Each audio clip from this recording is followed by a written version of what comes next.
Yes, sir. Good day, brother.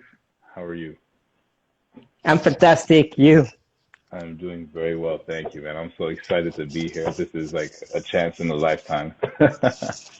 Wow, come on. Oh man. Not that much, but yeah, I'm glad to share this moment with you. It's fantastic, and I was going through Awesome. this. Yeah, I haven't read it completely yet, but it's these days are going to be slower starting tomorrow. Business is slowing down. We've been so busy on our side, so it's just like hard for me to find some moments time to time. And what about you? I can't imagine how busy you've been. I was just going through your bio on your website. And thank you for asking. I've been awesome. I've been doing very well, staying busy, you know. I'm looking to expand on the book on the Spirit of a Champion, turn it into an audio, so have it available on Audible. That's cool. Okay. And so that's the next step. But I wanted to know, can I take 1 minute and read your bio? Sure. I think people need to hear this. Yeah, right. Let's flatter my ego a bit. Yeah. Come on. Athlete, biohacker, speaker, author, and Maverick CEO of 𝘰𝘰𝘯𝘴𝘺, Biomedical Neuroscience Calisthenics Strength Training, Neurobiological Mechanisms of Skills Acquisitions, Cognitive Training, Metacognitive Mentor, Bodyweight Strength Training Program Advisor, member of the International Society for Neurofeedback and Research, Brain and its Influence on Health and Behavior, Neurofeedback and Applied Neuroscience. Ranked number 5 in the top 10 Motivational Influencers 2020. Now we're talking about the book. We're talking about you as an influencer, and then top 20 best calisthenics blog and web 2020. So that's that's freaking kind amazing. Kind of a nerd, huh? I love it. I love it. Like every word that I got into it, I was like, wow. Thank you. Well, you know, it's like everything in life. It's work, dedication, passion on the top of everything. And I think that this is it. You know, I've been running my business 𝘰𝘰 Biomedical for many years, and from the struggle of creating a company to raising it to a point where you became kind of in the leaders of the biomedical equipment, takes a lot of time, takes a lot of struggle. You have to go down and you have to go up, but this is the struggle of everyone. This is life, and this is the way I do everything I do in my life. And for the sport, it's the same. Actually, now I'm ranked number 4. I even gained 1 spot. Let's go. Congrats. Yeah, come on. But that's like, and then for the blog, it's fascinating because I've started to just throw out some ideas on, what I wanted to say through that blog, and talk about different subjects and explain to people that biohacking is just a big buzzword, and biohacking is first start in your mind, and when you have your mindset up, everything comes down in place. But the blog suddenly got so much traction, so much people getting there, subscribing to receive the news, and then subscribing to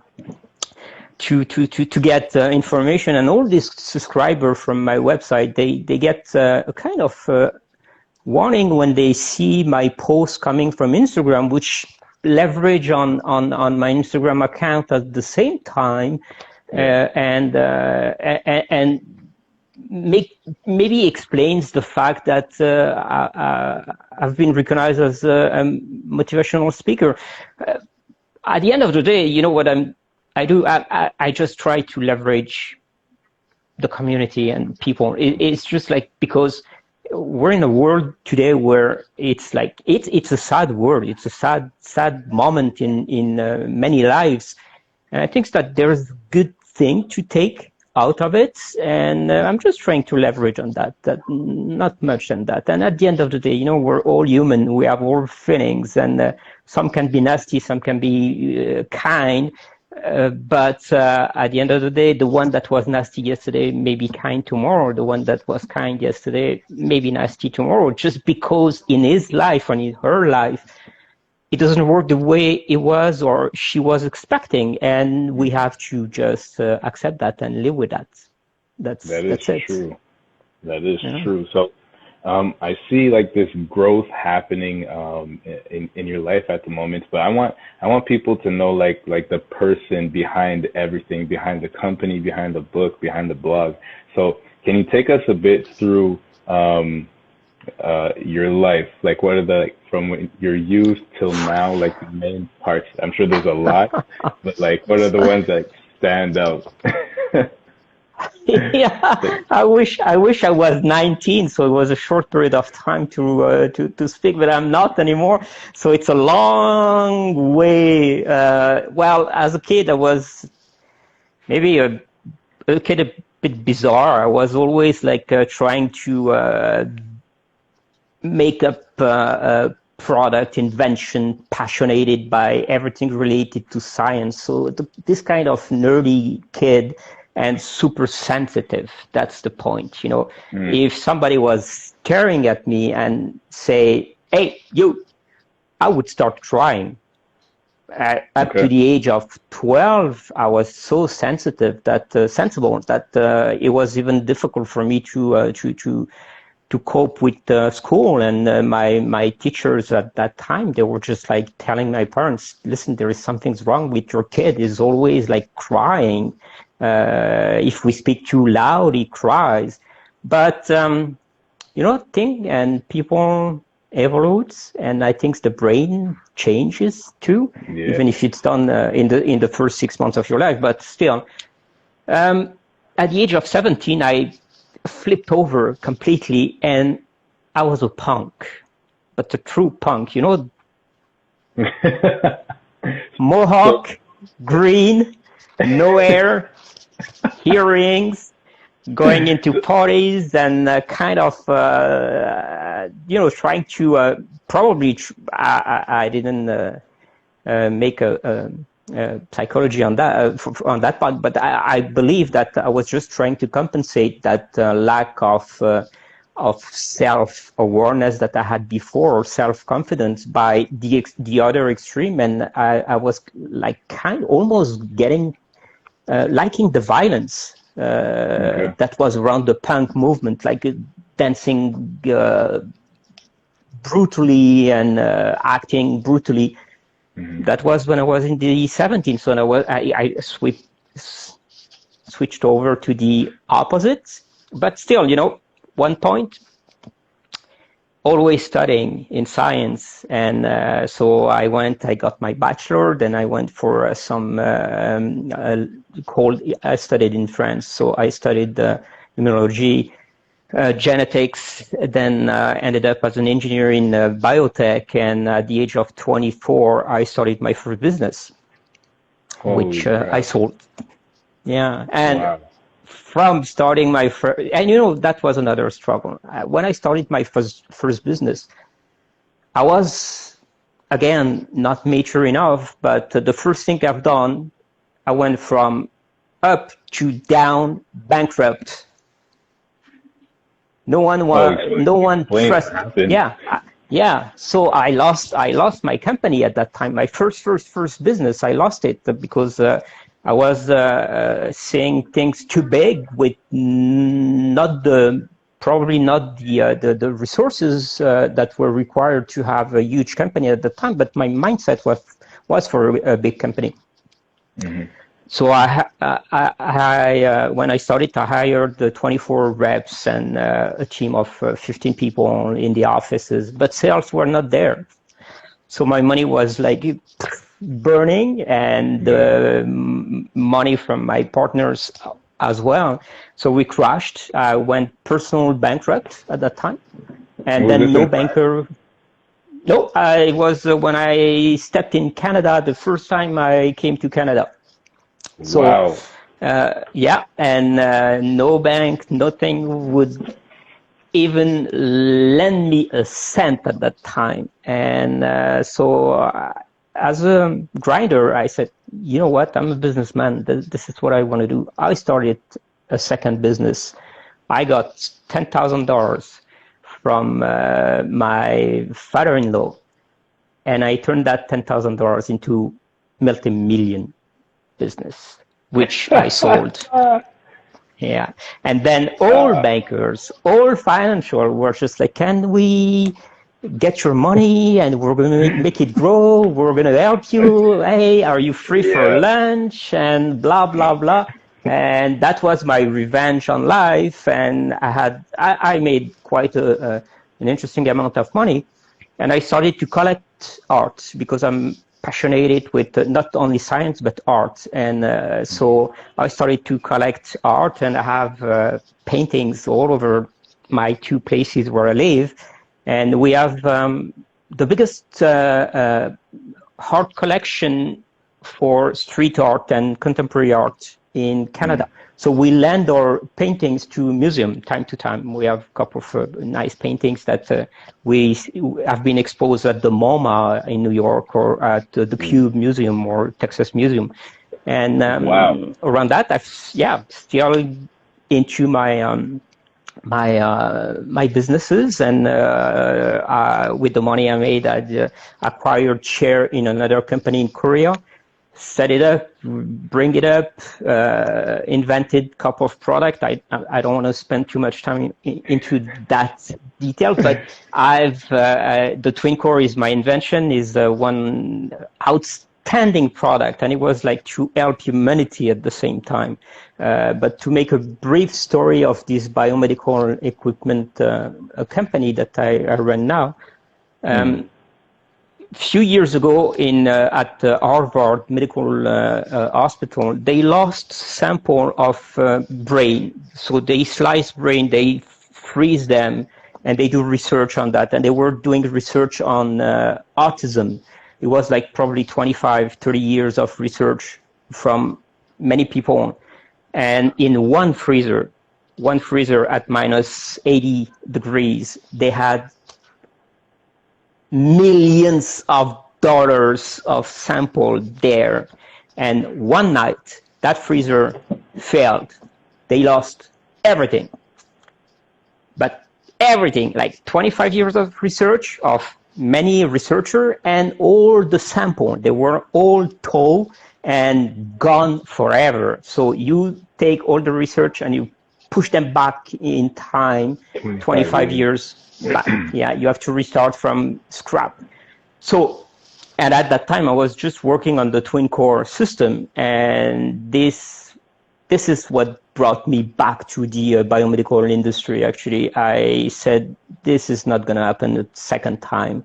So I set a product that was called the Twin Core that would never ever fail, and it's true. Since we did that product, none of our clients ever lost one single sample. It's because those freezers before, they were done with 2 compressors. Okay. If one fails, the freezer is gone. My invention was still 2 compressors, but 2 compressors can work independently. If one fails, the second one is the backup. And this is it. Yeah, and this is it. So this I became quite known because of that. And I kept going in that industry, still doing pretty good. On the other side, calisthenics, it's my passion. This is it. But to go back to all this story, you know, what is strange is the fact that I was a kid. I didn't understand why I was crying all the time. I grew up, I was kind of the opposite. I went into business. I'm always learning some things. I'm not reading for reading, I'm reading for learning. But I was diagnosed ADD, and ADD, it was probably the fact why I was always jumping from one subject to the other and not keeping, I didn't have many friends in my life. They were coming, going. But it was interesting to see when you grow up that you can master some things that are considered as defects, but you can master them to make them your advantage. And now, thanks God I had ADD, because I would never been able to master hyper-focus the way I do it now. And I would never have that superpower of getting in that zone and making it happen. And this is probably, it's a benefit. People are always crying because they say, oh, I don't have that faculty because of this, but work on it. Put it the other way. Make it your advantage.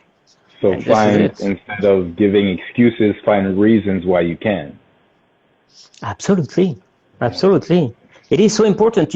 We're all the people on Earth are different. We are all different, and each difference we have, even if somebody consider it a default, it's probably a quality that you can exploit, and you can turn it into a quality. If somebody sees that, I don't know, you have long legs, people will laugh at you, but turn your long legs into a runner and be the fastest runner or jumper that you can be.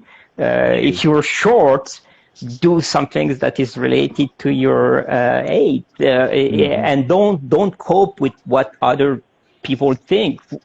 You don't care, actually. At the end of the day, it's what you think when you go to bed, and you think about your life. And if you're happy with your life, keep going. If you're not, change. That is so true. Someone once told me, whatever people think about you has to do with them, has nothing to do with you. And you will never change them. That's so true. People spend their time trying to please others. And this is the problem of our society. We always want to please others, but we never think about pleasing ourselves first. And this should be the priority of everyone. Wake up in the morning, be happy of what you're going to do, and do some things. Don't wait to show your best image to somebody else. If that somebody else is not showing up, you screwed up your day. That's true, because you're depending upon outside sources and not the inner. If that makes sense. That makes sense. And that is so awesome. That is so awesome. And actually, speaking about so from your youth to your journey to becoming a CEO, having the company, and now the book, Neuroscience Calisthenics, hijack your body clock. Talk about hijacking your body clock a bit. I think people need to understand a bit more. What does that mean? Yeah. Okay. So today, age is on paper. For most of people, you were born, you have a date on that paper, and people stick to that date their whole life, and they behave because of that date. I don't. I'm Benjamin Button. The more I'm getting old, the more I'm younger. I'm going backward, honestly, 100%. I love it. Why?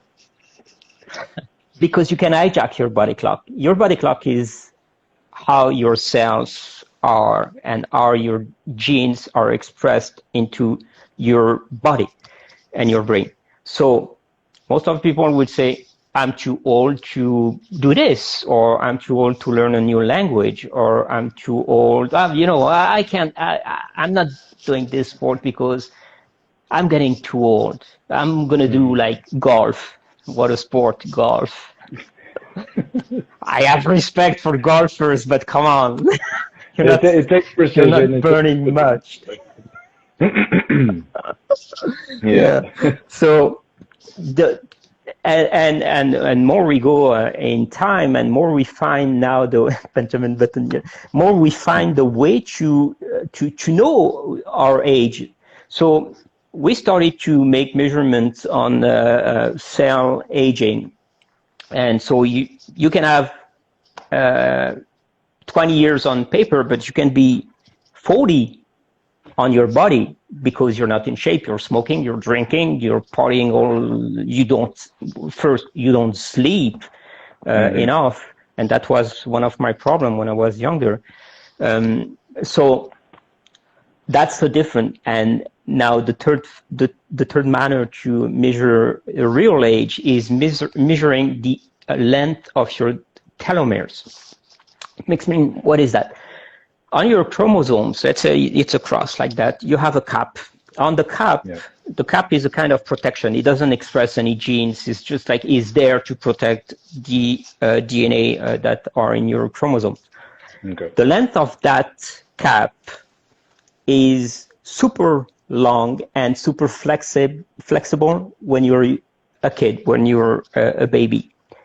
And the more you get older, it reduces, and it gets not flexible anymore. So you can preserve that. Yeah. And if you measure that length, you can actually find your real age. And you can be, as I said before, you can be 50 on paper, but your body age can be 30. And reverse, you can be 30 and your body age can be 50. And this is it. So you want to live longer, you want to be Benjamin Button, make sure that your telomere stay in shape, but make sure that you preserve them and they keep getting in shape as long as you can, and even like creating a reverse mechanism of it. It's difficult today because science hasn't proven that you can grow your telomere. There's discussion about it. There's theories saying yes, there's theories saying it's impossible. In the middle of both, you can surely say and state that preserve them and keep them as long as they are, as they can be, and you're going to be young your whole life, or at least up to 90. I'm pretty sure that at the age of 90, I'll be able to do what I'm doing today, no problem. And it's only in 10 years. Wait. Yeah, I was gonna say. No, I'm not. That would be awesome. Okay, I'm telling everybody, I'm 80. No, wait, just a second. You got me there. Yeah. Yeah. So a big part of hijacking your body clock has to do with rewiring. If I'm correct, I'm going off of your book, and it's very motivational, right? I cross it with my book, but it's rewiring your thought process, right? About how you live your life and what you do. Okay, everything starts by your brain. Your body and your brain are one piece, of course. It's all connected. The impact on your body impacts your brain. The impact on your brain impacts your body in a way or the other. So you have to keep both in shape. And to keep your body in shape, it's important to have certain routine and rules and what we call today biohacking techniques, like sleeping, cold showers. We can talk about that after cold exposure and things like that. To keep your brain in shape, you have to make sure that neuroplasticity is triggered as much as you can. For neuroscience is the new science, but for our father, grandfather, they used to say, damn, you can't learn that because you were born with this number of neuron and you're killing them, and at the end, you're not going to have any more neuron. This is not, it doesn't stand anymore. We have proof that your brain is capable of growing every day of your life. Of course, it grows faster when you're young, but even if you're 90 years old, your brain can still keep growing. And this is what you have to prioritize in your life. It's to trigger neuroplasticity and neurogenesis, like creating new pathway, creating new neuron in your brain to be able to learn things, to challenge yourself, to optimize your mindset. And there's tricks for that too. There is many tricks, you know, brushing your teeth the other with the other hands, walking in the wood where you don't know where you're walking. Your brain is creating pathways. Learning calisthenics, and this is what I've learned from learning neuroscience and applying calisthenics. Calisthenics brings something that is very special as a sport. You know, every sport is fantastic to do, but calisthenics has one faculty. It triggers every single muscle of your body, and the one that you don't even know they're there and they exist. Mm-hmm. And this is why in your brain those pathways, those neuron connections are made differently than if you were just running. It's running. You get into a move. Calisthenics, from going from the floor up, for example, you have all sorts of movement, all sorts of triggers that have to be done, and this is why it has a huge impact on your brain. So if you optimize your brain that way, and you optimize your body, the only things that you have to optimize after that to keep everything in function and be a real cyborg, it's to optimize your mindset. Because if your mindset is aligned to performance, not performance on the depends of others, but performances on your body and your brain, easy job. And if those are all in shape, of course you hijack your body clock. You're going to renew yourself faster. You're going to renew your brain faster. You're going to learn faster. You're going to execute, move faster. You're going to do everything faster, stronger, better than anyone, just because you put your mindset in function and you have this attitude of, yeah, I'm doing it. I can do it. And anyone can do it. There's no limit. That is awesome. And that actually goes with, I wrote down a few notes, and one of them from your book is, if you stop learning, you start to die. Absolutely. That's so true. That's so true. You know, so many people don't want to learn anymore. And they always find excuses for not learning something new. I think it's the most important thing to do in life. Learn every day, learn some things, learn about people, learn about you, learn about science, learn about sports, learn about viruses. It's time. Get instructed. Yeah. If people were learning about this COVID, we would never have this conspiracy theory that we're listening all the time. You know, what brings this world into madness? It's because people, they're not instructed enough. Yeah, that's true. That's true. And what I liked about that is that I tied it to my book, because the point of my book is to help people understand that the best teacher is life. Everybody has that teacher. And that exactly what you just said, every day we must learn. And that the most successful people, and this is my opinion, but the most successful people in life and that have control over their mind are the people that understand that there is always more to learn. So I just thought it was how it tied in. It's true. It was the dream of my life to be able to know everything about everything. And I've been always chasing that dream that I would never realize, of course, because when you think you know everything, you probably know less than 0.001% of everything. So this is it. And I think that was Platon, Platon that said that the only things you know is that you will never know everything, or something like that. So but this is it. But at least, you know, spend your time learning some things, and this is again a society problem. People that thinks that they know everything are boring. because they always have some things to say about things, and they don't even spend the time to listen to what others have to say. And each of us on Earth, we're full of experiences, we're full of past, we're full of scares and happiness and sadness. But I think that take the time to learn even from the people around you, and you're going to learn about your life, about life in general. And this is it. This is important. In our society, you know, most people, they're just listening to others and they're not even listening in a conversation. They're just like in the conversation, preparing what they're going to say next. They hear the sound, yeah. And yeah. I think it's interesting, and it's not a question of IQ or whatsoever. Who cares?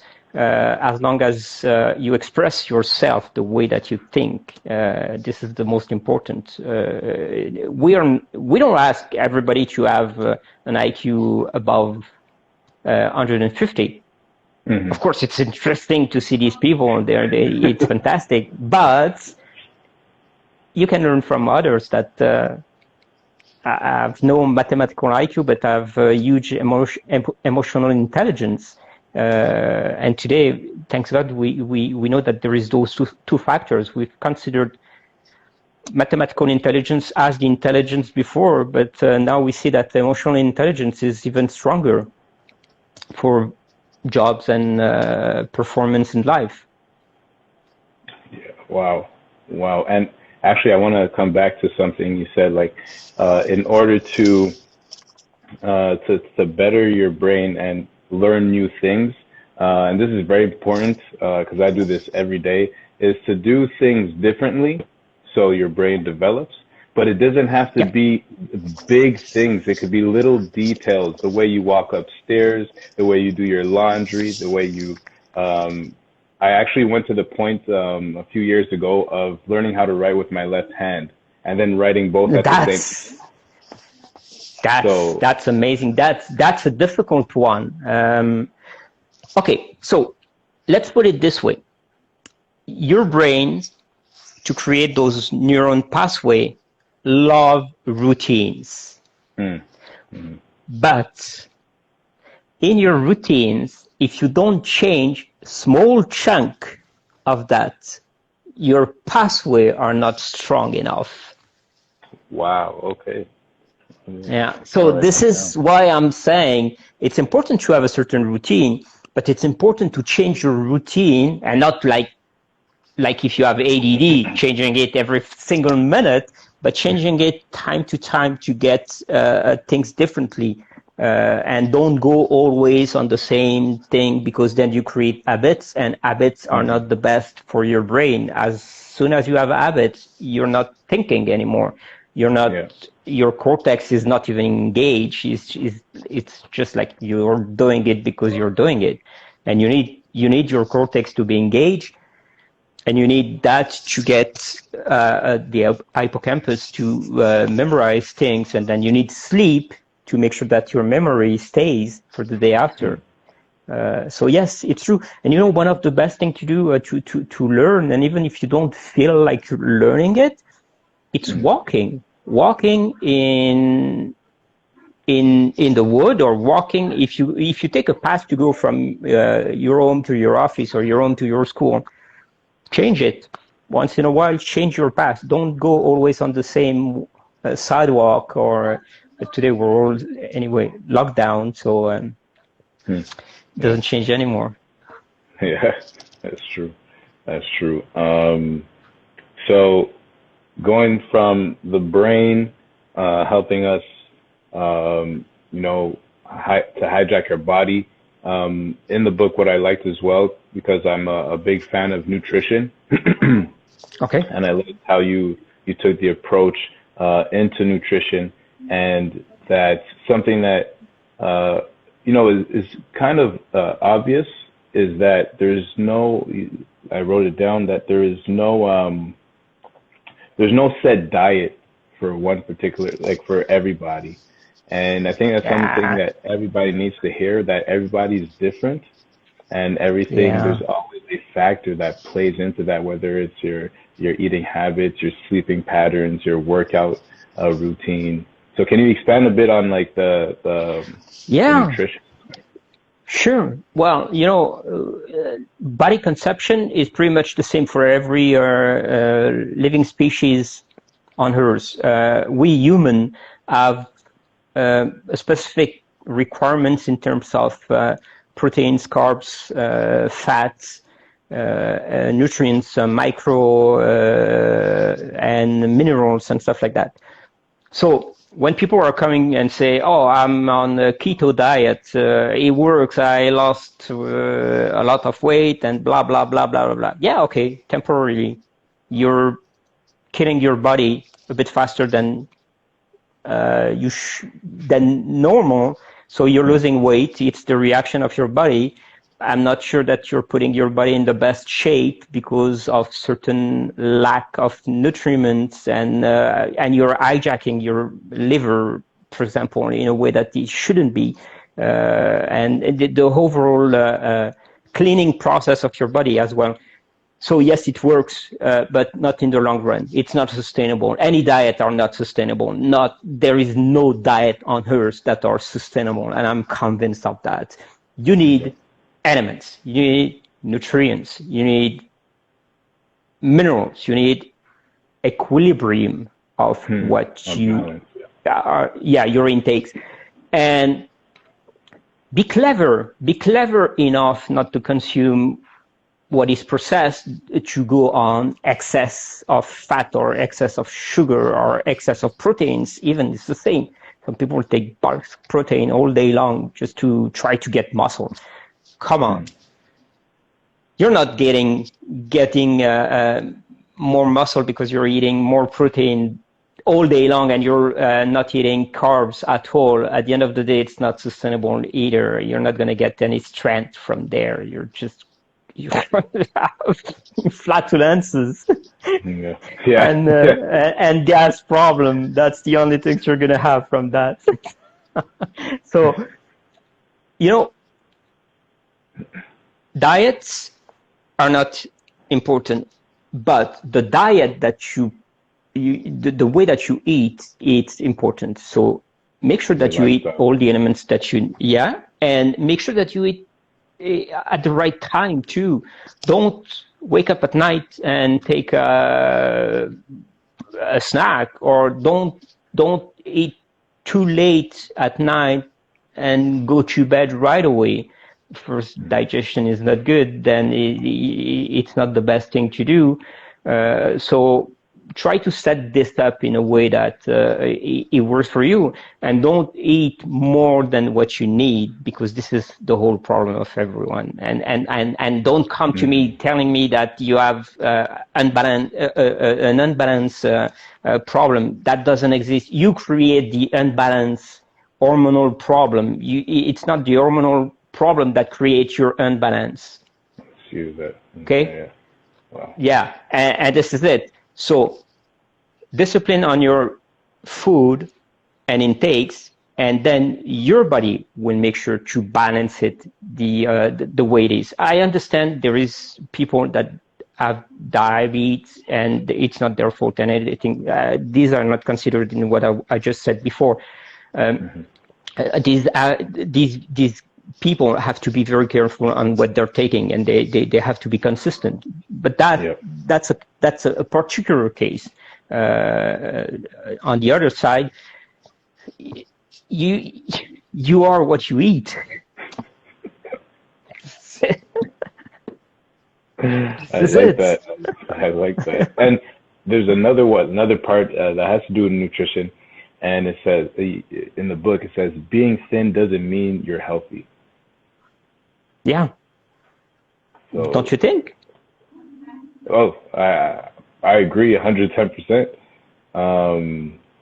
Because in the sense that, like you just said, what you eat, like you become what you eat.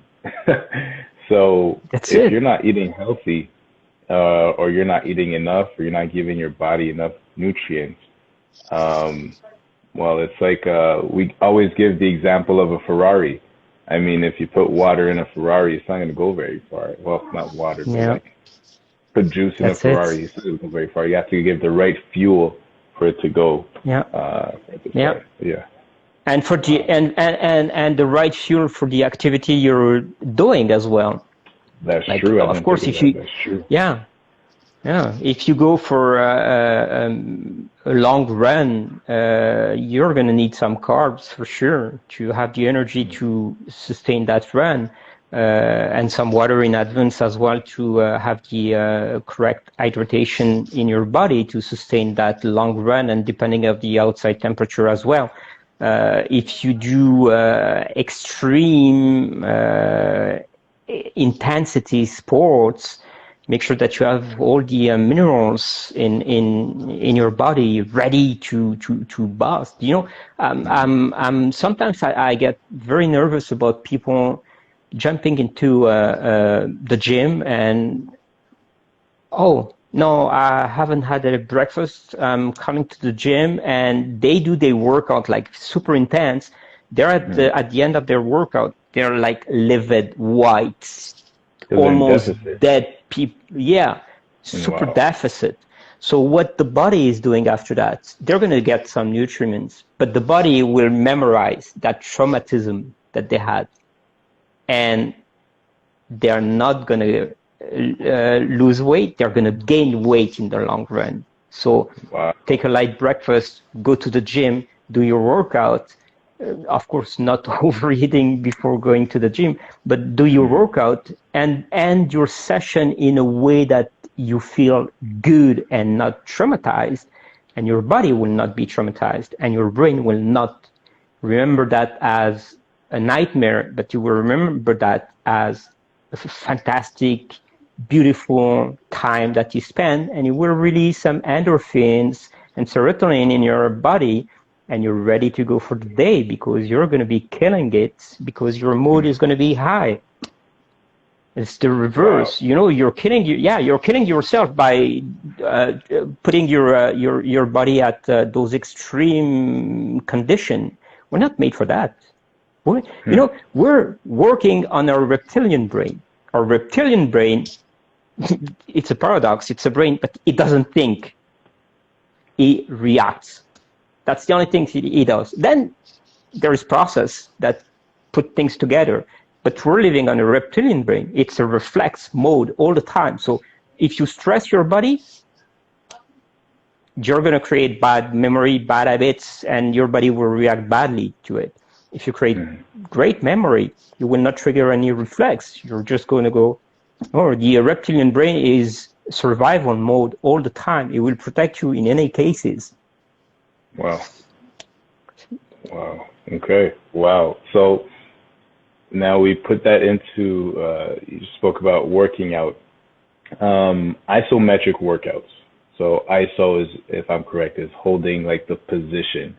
And if you can, I'd like for you to expand on how this actually helps, not just like get leaner, but how it helps in other facets of conditioning your body. Because you go through a few of them through the book, and some of them I didn't know in the sense that it helps, if I'm correct, with your cardiovascular system. But absolutely. If you could expand on that.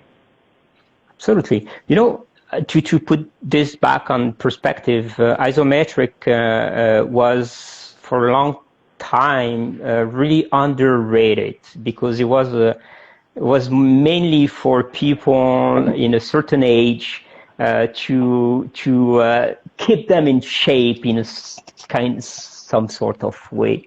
But look, old people, 70 years old, okay, hold that and move it slowly. This is isometric as well, but calisthenics is a bit different, because when you have to hold that, the that is your body. It's another weight, and it's not not the same thing. So the cardiovascular effect on those type of isometric, which I will call static movement, is super important, because first, since your muscles are contracted and in a way that they are pushed to the extreme, your breathing is almost blocked when you do that, because you breathe before, you breathe after. If you can hold, you're going to be breathing in the middle. So your cardio has to go high, low, high, and low. So run 100 meters or run a mile, 1.6 kilometers. It's going to take you, I would say, 10 minutes or 15 minutes, let's say, and do 15 minutes of static, intense static. Your energy level after 15 minutes static is way lower than your energy level after 15 minutes run. Your breathing is going to be more rapid when you run, but your recovery time will be super fast, like in 30 seconds to 45 seconds, you're going to be back to 120 BPM on your heart. Do static, you're going to be on a pace of 145, 155 if you go really hard on things. But 15 minutes later, you're going to be on the same pace, cardio-wise. You're going to stay almost the same. The recovery is not the same. It keeps going and going and going. It's a long, long term. And this is why I explain to people, it's important when you do isometric exercises, and more specifically calisthenic in static, to take time to recover in between each sets or movement that you're trying to do. Most of the people, they're not performing for a reason. They spend too much time doing repetition. They get exhausted and they insist and they insist and they insist. Doesn't work. Calisthenic, that doesn't work at all. Mitochondria need to produce energy, and the recovery time of your mitochondria is about 15 minutes to a few hours sometimes. Yeah. So when you do intense workout in static, take 10 minutes, even 15 minutes rest. Go back to the move. It doesn't take long to unlock move. Yeah. You know, I've been doing calisthenics I was posting yesterday on my Facebook. One of the moves, I was starting body weight workout 3 years ago, and I was just like doing a pull-up and a clap pull-up. And I was super happy because I could do it, and I was just like this distance from the bar. And I posted that on my Facebook yesterday, and I was just like, remember where you're coming from and why you started. So I was proud to do that. But today I look at this and I'm just like, holy smoke. You know, I can jump on the bar, clap on behind and go back and clap back. It's different. The progress, it's like you condition your body, you condition your minding. But at the end of the day, what is important is to be happy of your performances every day, and don't compare to others. Because if I was taking that video 3 years ago and comparing to Michael Eckert, the military guy that jumps and things like that, I would just feel like, holy shit, I feel like shit. Hey, this is loser. I was never doing that. I was always like, I'm super strong, I'm proud. And this positivity brings you up to another level, and you don't care about what other things. Some people would probably say, listen, you're sick. What you do is like ridiculous. I don't care.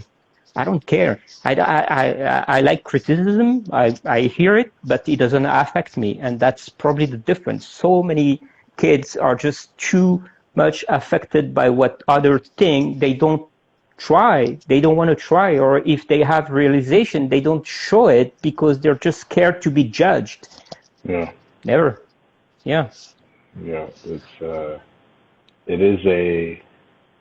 a scary thing, criticism, because it does take a lot of conditioning of the mind to hear something and just use it as a building block instead of a wall, right? If someone says something negative about what you do, say, all right, thank you, I appreciate that, And here's what I learned from that.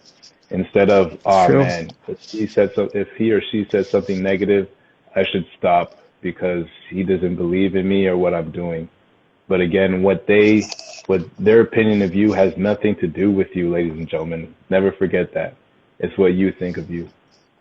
Yeah, it's building confidence. Yeah, the most important, it's this, building your self-confidence.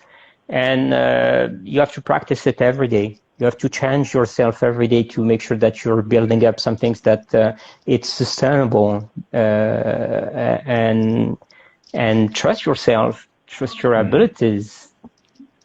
Yeah. That's the only way you progress. And you know, the one that judge you today,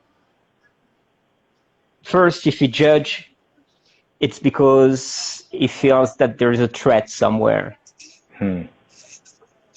And you know, Jamal, I remember a year ago or 2 years ago, I was starting calisthenics. Like 2 years ago, I was starting calisthenics. And I was proud of doing my handstands and stuff like that. And I was posting my videos, and Jake, the guy that runs Impossible Move page, pretty big page, was posting my video, reposting my videos. And some guys in calisthenics and in this sport, they were just like, this guy sucks. He always has his elbows unlocked, or his planche is zero and whatsoever. And I was just like, okay, that's okay. I accept that. It's fine. The only things I can do is to progress. But if you stay stuck on criticism, you don't evolve, and then you're so shy that you're not posting any videos anymore. Now today it's funny because, you know, I have this other page that is called Street Workout Crew, and my only goal with that page, it's not on me, it's only on kids pushing new talent, because I want, I just want these guys to be comfortable enough to be shown to the public and say, listen, I'm starting, this is my progress, this is where I'm going, I can do it. And I think that everyone should do it that way and not the other way, behind the scene and trying to hide and just putting videos on the best achievement, put everything. You don't care. This is Instagram, who cares? Wow. In everything that we do, you know, there's something that helps us stay concentrated, right? Yeah. And in your book, one thing that I can relate to a lot is you spoke about music and the role that it plays on the brain. Important. Yeah, so important. And, I used to be a DJ. What have you not done? I don't know. There's things. Yeah, I started to be a radio, doing radio stuff. Like I had a show on Wednesday afternoon on radio when I was putting music there. But then I started. It was actually my first small company. I started a mobile discotheque club where I was going from place to places, playing music, and people were dancing. And from there, I became a real DJ in techno music, trance music. And I loved it. But I realized that the effect of that music was really impacting the brain in a way that other music couldn't. Of course, there is all the drugs behind techno music that are like well known, like MDMA and check this out. Oh, flip. Yeah. That's your backyard. It was beautiful. Yeah. Look at this. Wow. This is crazy. I was just like looking at the window and I was, hey. Yeah, so that's insane. Yeah, all these drugs had some effects on the brain, but lately, and I was not a DJ anymore, I discovered some studies showing that the techno music was triggering a certain part of your brain that others are not. And like we know classical music that has a tremendous effect on brains, and especially on babies when they're young and in the growing process. But the techno music was proven to have, in certain category of music, even more impact on your hippocampus, which is the center of memory. So I was really intrigued into that, and now it is interesting because I found out that I'm always listening to techno music during my workouts, and it's true that using techno music puts you in a certain mood, but you remember the moves faster, you learn faster, and I encourage everyone to try it, at least try some trance music during your your trainings. But yes, music has a huge impact on brain, and this is not new. You know, from the first generation of human on Earth, they were playing music, and they had nothing else to do than hunting, survival, but they were still playing music. So it's written in our brain. Wow. So I have a question for you through all of this, from when you were a child and your growth to today, everything you've been through. Is there one or a few obstacles that were really like that gave you like your biggest growth, or obstacles that you still go through today that help you progress? Or it's just the process I think, no. There's many things that helps you to progress in life. First is accepting challenges. The second is coping with people, because some people are just like difficult to cope with, and some people are very cool to cope with. But you learn in the long run that if you have difficulties to deal with some sort of people, try to get on another angle and try to understand why, and then you grow, and you grow faster. It's kind of a whole mindset to have, but it helps. Listening to others, everyone wants to have his 15 minutes of fame, and everyone wants to get recognition for something. So that helps you to grow if you understand how, and not to do it, and respect. But the challenges in my life were probably to be alone. When you start a business, you lose family, you lose friends, you lose everyone, and you're alone, and you have to struggle with that. And then you grow the other way. And the second point that I found really difficult in my life was to trust others. And this is a long process for me, honestly. Because when you make a bit of money, you don't know who's your friend for the money, or who's your friend because they like you, or who's your friend because you can leverage them in places. So trusting other people, it's a difficult skill to get. And I'm still time to time struggling when I'm questioning myself. I'm just like stepping back. But again, if you trust people, you grow. And this is it. After a certain time, don't ask yourself any question, just give trust. Trust is granted. And some people say, oh, you need to earn your trust. It's not true. I give trust to everyone, but once you lose it, you lose it. It's the difference. Yeah. Yeah, that's wow. That's deep.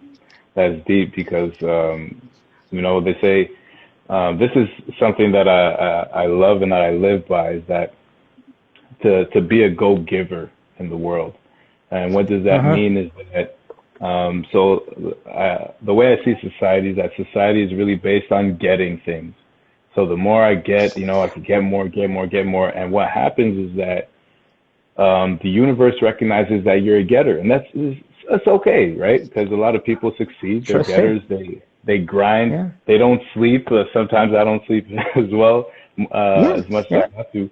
But what happens is there's a certain limit to just getting, right? The cycle stops at half when you just want to get. There's nowhere that I've done my research. There's nowhere that says the more you get, the more you get. It says the more you give, the more you get. And the more you give without expecting anything in return is the more you receive. So yeah, today it is. But it's a long process to get there. Oh yes, it is. It's a long process. But the more you do it, as you already know, the more you do it, the more you can do it. So the more it becomes easier. Yeah. And it states that, of course, you know people are gonna wrong you, and you forgive them. But do you do business with them again? No, you don't. But you forgive them for yourself, and that gives you peace. Yeah. And lets you keep going on with your life. Yeah. In one of my stories, I asked people this question: what is the most difficult thing to do? And one of the options was forgiving somebody. And many people choose that answer as yes, forgiving is a difficult phase. Honestly, I forgive everyone. I don't care what is happening today. I don't care for tomorrow. But once you're out, you're out. It's just like as I said before, trust it's for everyone. But if you're out of my life, I don't care. It's just like I'm not gonna think about what happened. I'm not gonna think about what you've done or what you didn't. It's just like it's gone, it's over, and you live for the future. You don't live for the past. And as I say that all the time, but we're the only species on Earth capable of worrying and ruminating about things. Animals, they don't have that faculty. We do. And we're always, and most people are just like upset, sad, or stupid because they spend their time ruminating of what that guy said, or what this girl didn't say, or why he act that way, or why he didn't act that way. And it's always the same, you know. It's like, forget that. Who cares? Live for the future. It doesn't affect you. If you don't think about that, it's just like you don't get any stress. That's it. Yeah, peace. It's something that I've adopted in the past year and a half, and wow, it's a big difference in my life. Yeah.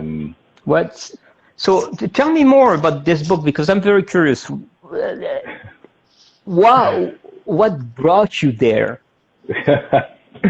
So the making of the book, to be honest, I've played American football from 1998 till now, so just over 20 years.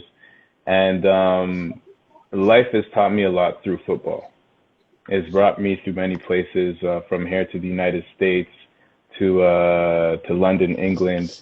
And so what I've done is the book, I broke it down, I built it up, into 7 lessons that I've learned from life through football.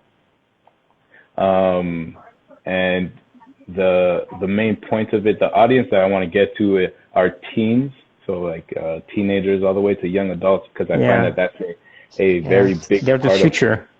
Exactly. And the main point, and it goes really with what we were talking about at the beginning, the main point of the book is to keep learning every day. That life is your best teacher. When you think like you have no one to teach you, don't worry. Life is right there, ready to teach you. Oh yeah. Oh yeah. And yeah, definitely. We have to keep learning every day. And through the 7 lessons, if there's one, apart from learning every day, if there's one thing that that I like for people to remember, it's so important, that failure is your friend. That every time like you miss something, like you're like, oh my goodness, I'm one step closer to where the result that I want, instead of, oh man, you know, it's but that's a difficult part. That is a difficult part, because we see that all the time. You know, learn by your failures. Failure is part of the process. But when you get into failure, your mindset, it doesn't say that. You have to really step back and realize, and then think about what is happening after. You're right on that. I agree on that. The same principle for me. Totally same path. So that's exactly it. And I don't, like, the point of it is not just to say failure is your friend and find a way to accept it and move on and get to the next step. But it's, when I look at society, I find that, and I'm going off of my personal experience, we're told to do that. We're told, like, let's say we take an exam and we fail it. Our teachers, our parents will say, well, make sure you do better on the next one. Okay, but what do I do to get better? Like, what are the steps? Right? Go back to your exam. What are the answers that I get wrong? And find the right answers. So then your brain records that. Okay, this is what I did wrong. Wow, these are the right answers. Now let's go to the next exam, and so on and so forth. So you develop the habit of introspection. Then reassessment, introspection. I got it. You're 100% right on that. So how do you teach people to do that? Usually it's one-on-one, and I explain the way I did it is pretty extreme, in the sense that, let's say when I was working out, I wouldn't really listen to music. I'd listen to motivational speeches and so on and so forth. So when I'm working out and I get, let's say, really tired, well, I believe this is how the brain works. You can correct me if not. But when I'm going through that trauma, my brain is actually recording what is being said. Right? So it's recording things like failure. Every time you fail, you're one step closer. So then it translated to life itself, to everything else in my life. Because I could spend like 13 hours in the gym.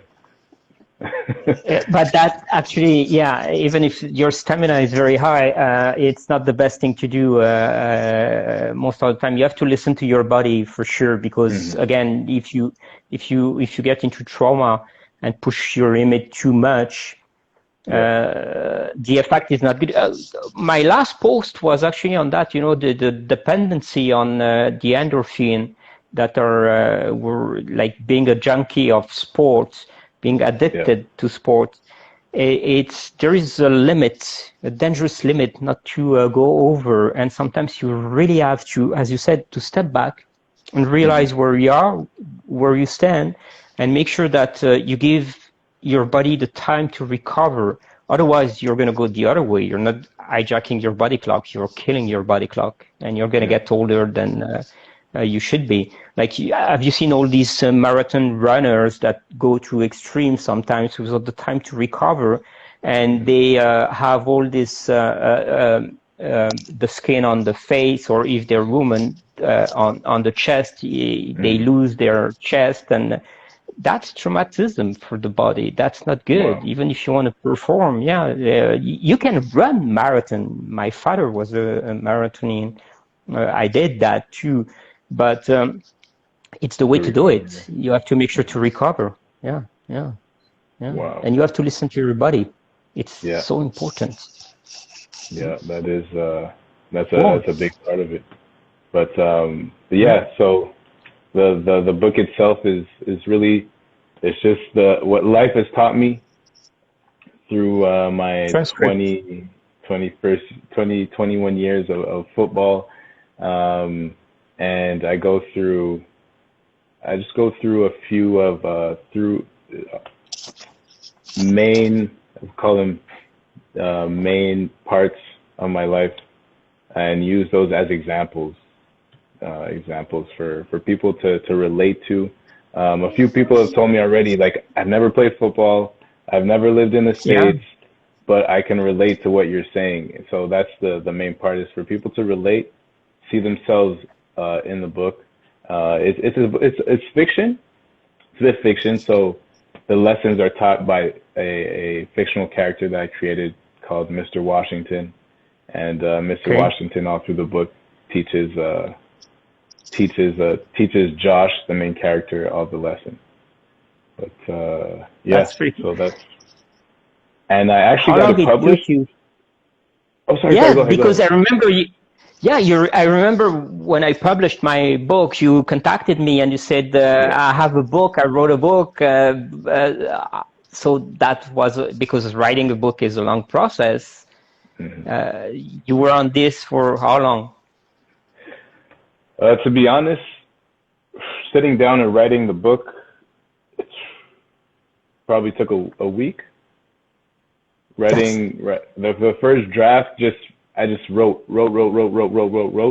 and then, but editing and getting to the final, like, to be honest, I don't think a book is ever at its final version, because but that's that's the thing, postponing and postponing. I was supposed to get my book released on September 15, and it was released on November 15. Wow. It's just like, it's because you go from proofreading to proofreading, and then you change, and then you go like, I didn't like that. And it's an ongoing process. But this is exactly like everything in life. People are spending their life to wait for the perfect moment. Yep. You should never do that. You should jump into it and do it right away. And that's the way, because the more you wait, the more your life is going to be spent. You're going to turn 50 years old. You're going to turn back and you're going to go, oh, fuck, I still have my book. It's not published. And that's it. And the same for everything. You want to change your job, do it. Don't think. Go. Yeah, go. That's it. This is the problem of many people. They want the perfect moment to be there, and they pushing. But did a great job, because that was fast. But honestly, you did fantastic. Thank you. But that was writing the book. Again, the editing took a long time, and on my laptop, I think I have like 20 final versions. So I know that. And actually, coming back to what you just spoke about, the first chapter is exactly that: pick a direction and go. I mean, you can analyze for a bit, but just pick a direction and go. And one of two things will happen: either it's the right way and you're doing awesome, or it's the wrong way and you find out a lot faster. Reassess. Then reassess the situation and correct. That's it. Yeah. The worst decisions are the ones that you don't take. Wow. As simple as that. Yeah. I like that. And to be honest, my book is published today, and you have a big part in that, right? Because as soon as your book came out, I bought it, Thank you, buddy. I read it, and I contacted you. And it's when I got to the end of the book, and I'm like, manufactured by Amazon.ca. I'm like, Amazon publishes books? And so that's... Yeah. And from there, it didn't take me very long to actually get the book published. And that's because I think 15 days later, you told me that you had your book. I was just like, oh, wow, cool. Yeah, Amazon. And now, there's tools that you could probably use to promote it as well. There's because it's easy to publish a book. It's difficult to spread the words out there and make it known. So you need to use a couple of tools and a couple of connection and marketing. I can probably give you some leads on that as well. Awesome. That would be awesome. Thank you. I appreciate that. Pleasure. But I really wanted to tell you thank you, because you were like the final part to having the book published. Wow, so I'm honored, man. Thanks. I didn't know that, but thank you so much. That's really appreciated. It's awesome. It's my pleasure. Thank you. And actually, so while we're here, I have a few followers on the call. Where can we find your book? Neuroscience Calisthenics. I think it's also an ebook, if I'm correct. So where can we find so you have it. You have it. It's on Barnes and Noble. It's on Amazon. It's on Amazon. I think Amazon in every country of the world. It's probably 50 countries. Still in English, not in French or Spanish or Portuguese, but it's available everywhere. If you don't find it, I know that an Australian guy goes like, I ordered it, I never received it because of the mail is living. No, it was in New Zealand. It was in a remote place. In this case, email me. I'll find a way to get you that book. No problem. And as I said to a couple of my followers, whenever, if you don't have the funds to buy that book and you want to have certain chapter, email me. I'll be glad to send. This book for me was not making money of it. I don't freaking care about that. It's not my goal.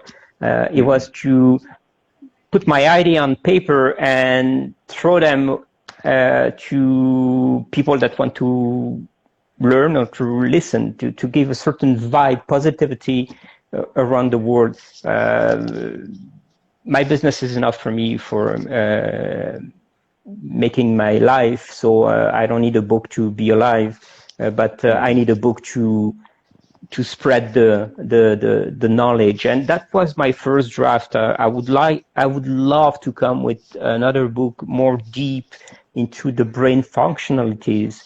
The first chapter is quite heavy when you don't like science, but probably my next book will be definitely just around the brain and the mindset and just that, not anything else. Awesome. Well, I'm gonna buy it and read it. As for your social media, you have a website. What are your social media handles where people can find you, whether it be Instagram, Facebook? Yeah, Instagram is probably the best way, but the best way to get to know where I am is on 𝘰𝘓𝘁𝑔𝑎𝑖𝑛𝑠.com.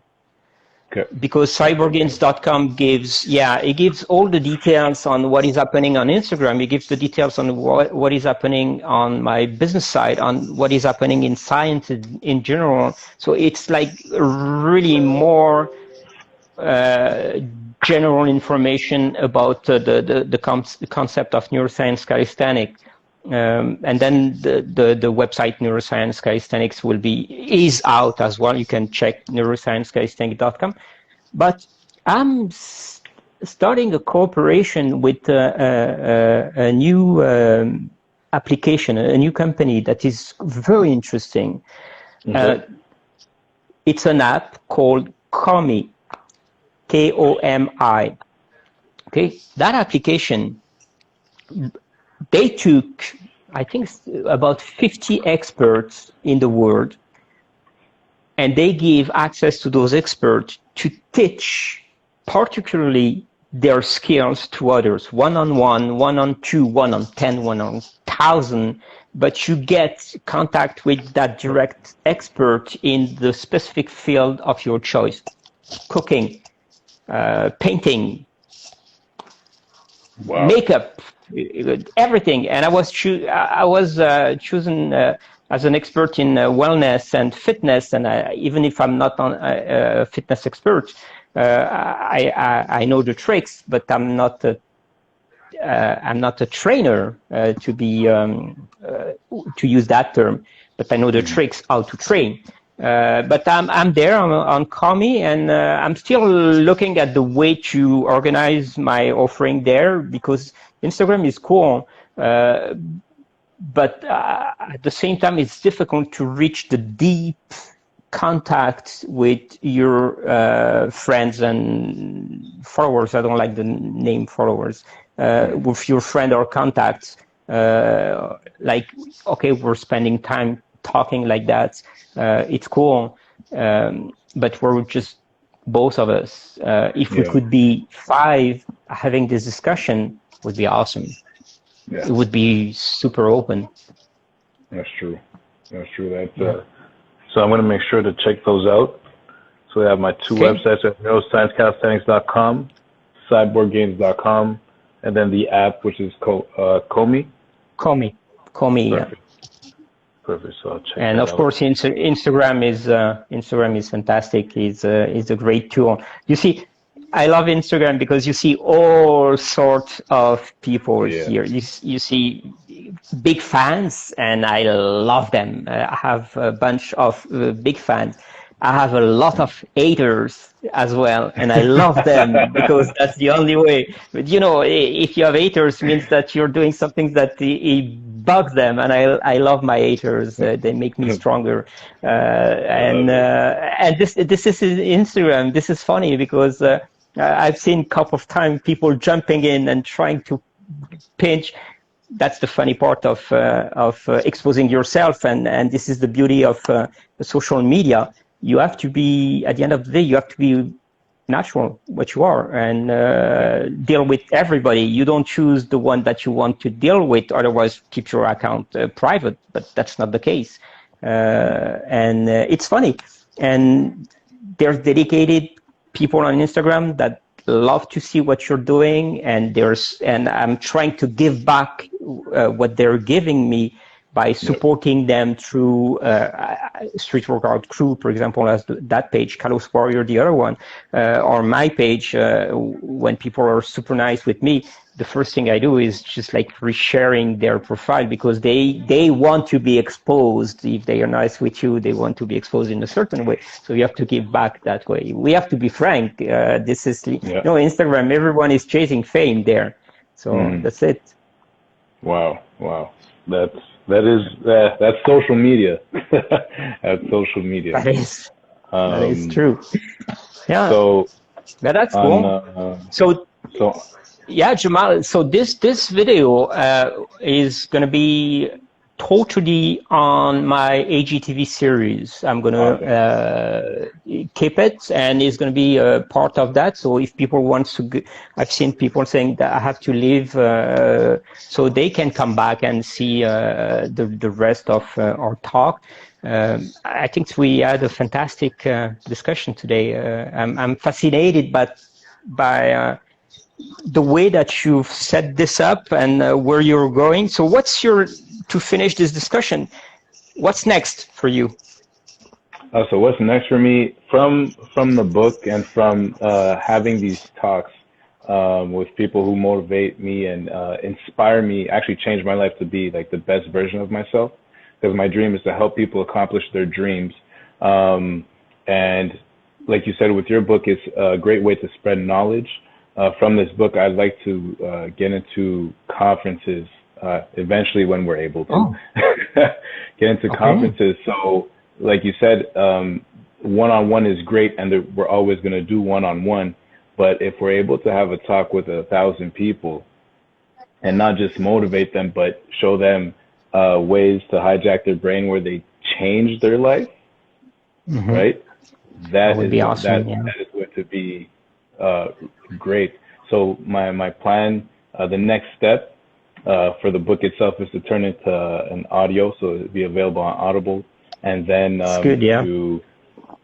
to start off in classes, talking to young teens, and eventually conferences, and Okay, so you know what you should do, Jamal? Go on Graphy, G-R-A-P-H-Y. I'll send you the contact after that. Okay, Graphy is a new platform. It was created by a spin-off from Facebook, so they have huge amount of money. And what they do is they do exactly what you want to do. Is like you do a book, but literally live. It's chapters after chapters, and you talk about it. People subscribe to it. They listen to that, and they and you spread your vibes like that. And it's on subscriptions, and it's a fantastic tool. I was invited to write and to speak there because it's video, not to write, to speak there. Matter of fact, is the time that I couldn't do everything at the same time. But this is exactly what you want to do. If you want to spread the word about your book and your concept, check it out. Awesome. Awesome. I took that down. It is noted. Yeah. I'll give you the name of my contact there, and he probably can help you on that. Wow. Thank you so much. Thank you so Pleasure. much. Jamal, it was fantastic having this chat. Yes, sir. Thank you so much for having me. I appreciate it. Yes, sir. So from the spirit of a champion to neuroscience calisthenics, ladies and gentlemen. Hey. Thanks. So thanks for joining, everyone, and we'll talk soon. Jamal, yes, sir. The best of luck. Yes, Thank sir. you, my Take friend. care. Bye. You take care. Now I'm going to save this one. All right.